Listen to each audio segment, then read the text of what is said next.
Hello दोस्तों, मैं सौरभ आपका स्वागत करता हूं मेरे चैनल कोडिंग वर्ल्ड में, जहां हम बड़े ही आसान तरीके से सी प्रोग्रामिंग लैंग्वेज के बारे में सीखेंगे। सो प्लीज़ चैनल को सब्सक्राइब कीजिए, वीडियोस को लाइक कीजिए और शेयर भी कीजिए। तो चलिए देखते हैं।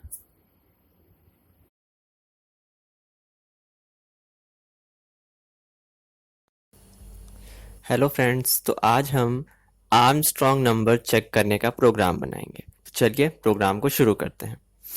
तो चलिए, हमने अपना प्रोग्राम लिख लिया है यहाँ पर। तो हम उसे सबसे पहले समझेंगे कि किस तरीके से हम आर्मस्ट्रॉन्ग नंबर को चेक कर सकते हैं, आर्मस्ट्रॉन्ग नंबर क्या होते हैं, ये सारी चीज़ों के बारे में। तो जैसा कि हमने अपना प्रोग्राम लिखा है, a program to check Armstrong number. अब सबसे पहले आर्मस्ट्रॉन्ग नंबर होते क्या हैं? देखिए, ऐसा नंबर जिसके हर डिजिट का क्यूब उसके टोटल सम के बराबर हो, वो हमारा होता है आर्मस्ट्रॉन्ग नंबर। जैसा कि आप यहाँ सामने देख सकते हैं, हमने लिखा है 125 एग्जाम्पल के तौर पे समझाने के लिए।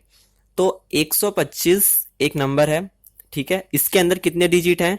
3 डिजिट्स हैं, 1 2 5। तो 1 का क्यूब हमने किया 1 इंटू 1 इंटू 1 प्लस 2 का क्यूब किया 2 into 2 into 2 plus 5 into 5 into 5।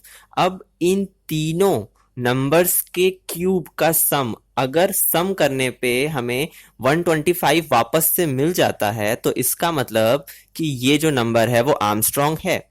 तो हमने 1 इंटू 1 इंटू 1 किया तो हमारा आंसर 1 आया, 2 इंटू 2 इंटू 2 किया तो हमारा आंसर 8 आया, और 5 इंटू 5 इंटू 5 किया तो हमारा आंसर 125 आया। तो जब हमने उसे सम किया तो हमारा आंसर आया 134, जो कि 125 के बराबर नहीं है। तो इसका मतलब कि 125 एक ऐसा नंबर है जो आर्मस्ट्रॉन्ग नहीं है।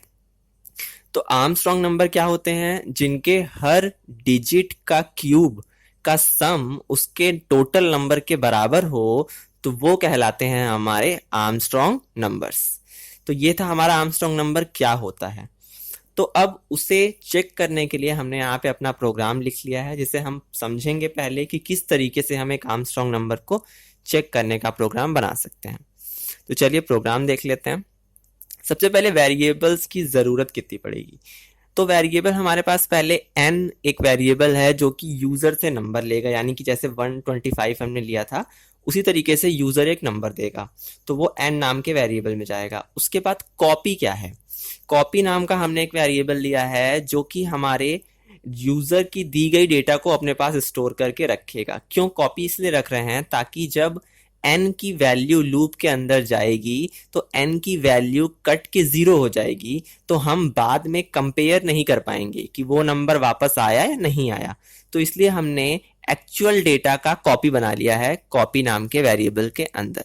तो ये सिर्फ और सिर्फ हमारी जो यूजर डेटा देगा उसका एक कॉपी अपने पास रखेगा, ताकि लास्ट में हम कंपेयर कर सकें। टेम्प एक ऐसा वेरिएबल जो कुछ समय के लिए हमारी डेटा को रखेगा, यानी ये हमारी हेल्प करने के लिए है।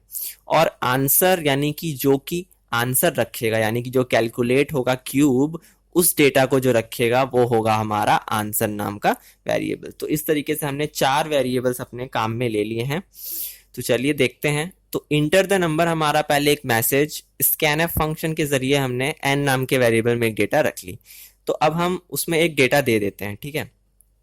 तो हमने एन को मान लीजिए दे दिया 305, अगर हमने दे दिया, चलिए 305 हमने दे दिया है किसको? एन नाम के वेरिएबल को। उसके बाद हमने कॉपी नाम के वेरिएबल में वापस से उसी डेटा को रख लिया। तो अब कॉपी में भी क्या आ चुका है? 305, क्योंकि n जब लूप के अंदर जाएगा तो वो कट के 0 हो जाएगा, यानी वो पूरी तरह से एंड हो जाएगा। फिर बाद में हम कंपेयर नहीं कर सकेंगे, इसलिए हमने कॉपी नाम का एक वेरिएबल ले रखा है। तो चलिए हम लूप के अंदर चलते हैं। लूप की कंडीशन क्या है कि n ग्रेटर देन 0, मतलब जब n की वैल्यू 0 से बड़ी होगी तो हम अंदर जा सकते हैं। तो n की वैल्यू क्या है? 305, तो हम क्या है अंदर जा सकते हैं। तो अब सबसे पहले टेम्प नाम के वेरिएबल में हमने n% किया। अब देखिए n% करने का मतलब ये होता है कि जो लास्ट नंबर है उसे हमने अपने पास निकाल के रख लिया, मतलब एक नंबर हमने निकाल लिया लास्ट नंबर को। तो यहाँ पर हम n% जब 10 करते हैं तो इसका मतलब कि लास्ट डिजिट हमारे पास आ जाती है, ठीक है। लास्ट डिजिट हमारे पास आ जाएगी, तो यानी कि टेम्प नंबर में क्या होगा हमारा? अब टेम्प नाम के वेरिएबल में हमारे पास होगा 5, क्योंकि जब हम 305 को डिवाइड करेंगे तो हमारे पास शेषफल बचेगा 5, तो इस तरीके से हमारे पास टेम्प में 5 आ जाएगा। ठीक है, उसके बाद हम नेक्स्ट लाइन पे चलते हैं। अब यहाँ पर आंसर नाम के वेरिएबल में हम उसे कैलकुलेट करना शुरू करेंगे। तो आंसर में हमारे 0 है, 0 प्लस, अब टेम्प नाम के वेरिएबल में क्या है, टेम्प में हमारी डेटा है कितनी 5, तो 5 इंटू 5 इंटू 5, तो अब इसका आंसर कितना आएगा हमारा 125। तो अब आंसर नाम के वेरिएबल में कितना हो गया 125। फिर उसके बाद नेक्स्ट लाइन पे जब हम जाएंगे, अब नेक्स्ट लाइन का काम क्या है कि n में जो डेटा है यानी कि 305, उसको हम डिवाइड करेंगे 10 से और भागफल में हमें क्या मिलेगा 30। आप उसे डिवाइड करके देख सकते हैं, आंसर में हमें मिलेगा 30। तो जब हम 305 को डिवाइड करेंगे 10 से और हमें भागफल मिलेगा यानी कि कोशेंट मिलेगा 30, तो आंसर हमारा होगा n में 30।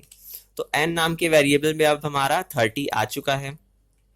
फिर से ये लूप कंटिन्यू करेगा, फिर हम ऊपर जाएंगे। अब n की वैल्यू कितनी हो चुकी है, आप देख सकते हैं यहाँ पे n की वैल्यू 30 हो चुकी है। तो अब हम अपने प्रोग्राम में 30 को डिवाइड करेंगे तो टेम्प में हमारा कितना आएगा 0, तो हम यहाँ पर 0 लिख देते हैं। फिर उसके बाद हम नीचे वाली लाइन पे चलते हैं, फिर आंसर में 0।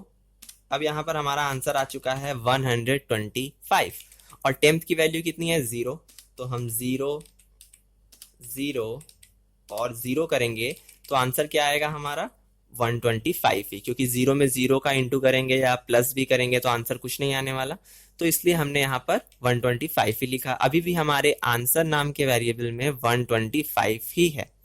और जब हम 30 को 10 से डिवाइड करेंगे तो हमारा भागफल कितना होगा 3। याद रखिए कि यहाँ पर पॉइंट्स में आंसर नहीं आने वाले, इसलिए हम सिंपल डिवाइड कर रहे हैं। यहाँ पर INT है जो कि पॉइंट्स में आंसर को नहीं रखता अपने पास।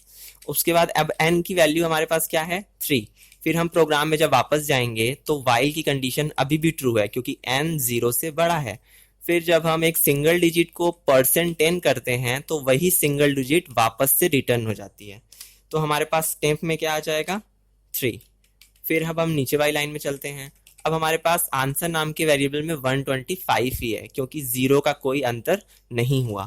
अब हम यहाँ पर 3 को क्यूब बनाएंगे, तो यहाँ पे हमने 3 का क्यूब किया, तो 3 इंटू 3 इंटू 3 करेंगे तो कितना आएगा 3 त्रिक का 9, 9 त्रिक 27, तो 125 और प्लस हम 27 करेंगे यानी 27 करेंगे। तो अब इसका आंसर कितना आएगा, तो हमारा आएगा 2 5 और 1, ये हमारा आएगा। ठीक है, तो हमारा आंसर आया 152 जो कि हमारा इन तीनों नंबर्स का क्यूब है। अब उसके बाद n की वैल्यू जब हम डिवाइड करेंगे फिर से 3 को तो हमारे आंसर में आ जाएगा 0। या आप डिवाइड कर लीजिएगा अपने से क्योंकि परसेंट यानी कि हमें आंसर में शेषफल मिलने वाला है, और अगर हम डिवाइड का साइन लगाते हैं तो हमें वहां पर भागफल मिलने वाला है। तो ये सिंपल है, भागफल और शेषफल, ज़्यादा उसमें प्रॉब्लम नहीं होगी आपको।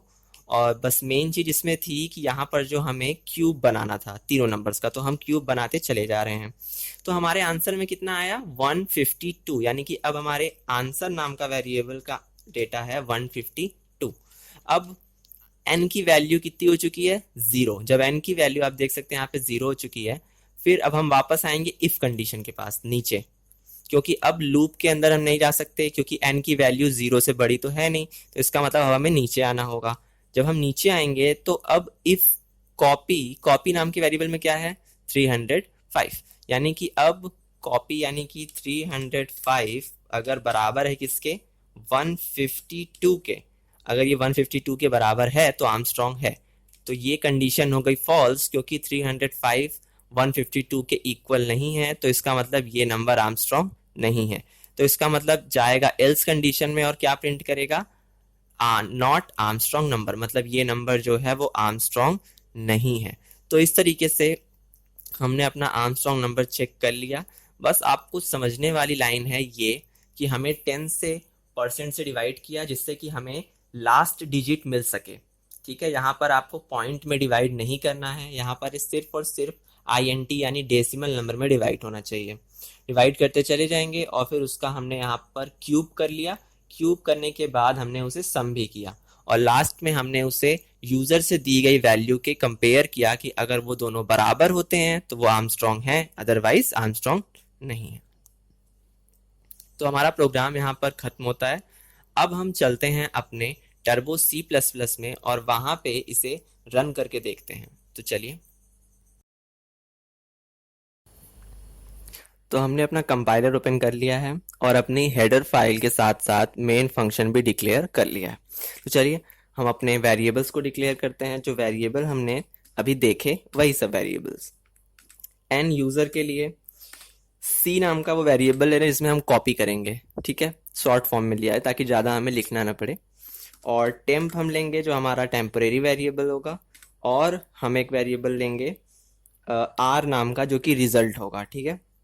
इसमें हमने 0 रख लिया। थोड़ा सा हमने एक वेरिएबल में बदलाव किया है, आप वो भी ले सकते हैं। अब हम यूज़र को एक मैसेज दिखाएंगे प्रिंटफ। प्रिंटफ में हम दे देते हैं कि इंटर द नंबर। तो ये हमारा नंबर आ चुका है और यहाँ पर हम स्कैनफ दे देते हैं। स्कैनफ में हमने %d दिया, m%n। तो ये हमारा वेरिएबल, ठीक है। अब सबसे पहले हम उस वेरिएबल की डेटा कॉपी करेंगे एक वेरिएबल के अंदर। तो c = n यानी कि c नाम के वेरिएबल में n वाली डेटा कॉपी कर दी जाए। उसके बाद अब हम वाइल लूप से चलते हैं अंदर। वाइल लूप, अब n की वैल्यू जब तक 0 से बड़ी होगी तब तक हम कंडीशन ट्रू करेंगे और अंदर जाएंगे। अब यहाँ पर हम सबसे पहले टेम्प नाम के वेरिएबल में n% करेंगे ताकि हमें लास्ट डिजिट मिल सके उस नंबर का। उसके बाद हम यहाँ पर r = r प्लस कोष्टक के अंदर क्यूब इसलिए करेंगे क्योंकि कोष्टक जो होता है वो पहले कैलकुलेट होता है, उसके बाद बाकी चीज़ें, तो इसलिए हम उसे कोष्टक में रख रहे हैं। तो टेम्प इंटू टेम्प और फिर कोष्टक बंद, फिर सेमीकोलन। अब हमें नेक्स्ट लाइन में क्या लिखना है, n = n/10, ठीक है। इससे क्या होगा कि वो लास्ट डिजिट परमानेंट रिमूव हो जाएगी हमारे नंबर से और फिर बाद में वो वहां से हट जाएगी। उसके बाद अब हम इसे चेक करेंगे इफ कंडीशन से। इफ अगर कॉपी नाम की डेटा हमारे रिजल्ट के बराबर होती है तो हम प्रिंट करेंगे दिस नंबर इज आर्मस्ट्रॉन्ग, ठीक है। और अगर ऐसा नहीं होता तो हम क्या प्रिंट करेंगे, this number is not Armstrong. तो ये हमारा आर्मस्ट्रॉन्ग और नॉट आर्मस्ट्रॉन्ग नंबर हो चुका है यहाँ पे, ठीक है। हमने एल्स कंडीशन को बंद किया और उसके बाद हमने अपनी नेक्स्ट कंडीशन को भी क्लोज कर दिया। तो चलिए चलते हैं अपने प्रोग्राम को रन करते हैं। हमारा प्रोग्राम हो गया है तैयार। अब इसे रन करके देखते हैं। कंट्रोल F9 से हमने प्रोग्राम को पहले रन कर लेते हैं। कोई एरर नहीं। इंटर द नंबर, तो सबसे पहले हम एक नंबर दे देते हैं, जैसे हमने 125 ही दिया था। आंसर चेक करने के लिए Alt F5। तो this number is not Armstrong, हमने पहले ही बताया था कि 125 आर्मस्ट्रॉन्ग नंबर नहीं है। तो अब एक आर्मस्ट्रॉन्ग नंबर डाल के चेक करते हैं। तो एक आर्मस्ट्रॉन्ग नंबर है आपका 153, एक आर्मस्ट्रॉन्ग नंबर है आपका 370। ये सारे आपके आर्मस्ट्रॉन्ग नंबर है। तो चेक कर लेते हैं। तो हम डाल देते हैं 370, ठीक है, चेक करने के लिए कि आर्मस्ट्रॉन्ग नंबर ये है कि नहीं। तो Alt F5 से आंसर चेक करते हैं। तो दिस नंबर इज आर्मस्ट्रॉन्ग, मतलब अगर हम 370 का क्यूब करेंगे यानी कि 3 का अलग, 7 का अलग और 0 का अलग, तो वो टोटल होके 370 ही होगा, इसीलिए इसे एक आर्मस्ट्रॉन्ग नंबर बोला गया है। फिर से एक बार चेक करते हैं, कंट्रोल F9। अब हम दे देते हैं नेक्स्ट नंबर 153, ये भी एक आर्मस्ट्रॉन्ग नंबर है। Alt F5 से चेक करते हैं, दिस नंबर इज आर्मस्ट्रॉन्ग। तो चलिए हमारा प्रोग्राम एकदम सही है। इस तरीके से हम किसी भी नंबर का आर्मस्ट्रॉन्ग नंबर चेक कर सकते हैं कि वो आर्मस्ट्रॉन्ग है या नहीं है। तो हमारा वीडियो आज पे यहीं पर ख़त्म होता है। आई होप आपको समझ में आ गया होगा। अगर आपको कोई भी प्रॉब्लम होती है तो आप हमें कमेंट कर सकते हैं या हमें मेल भी कर सकते हैं।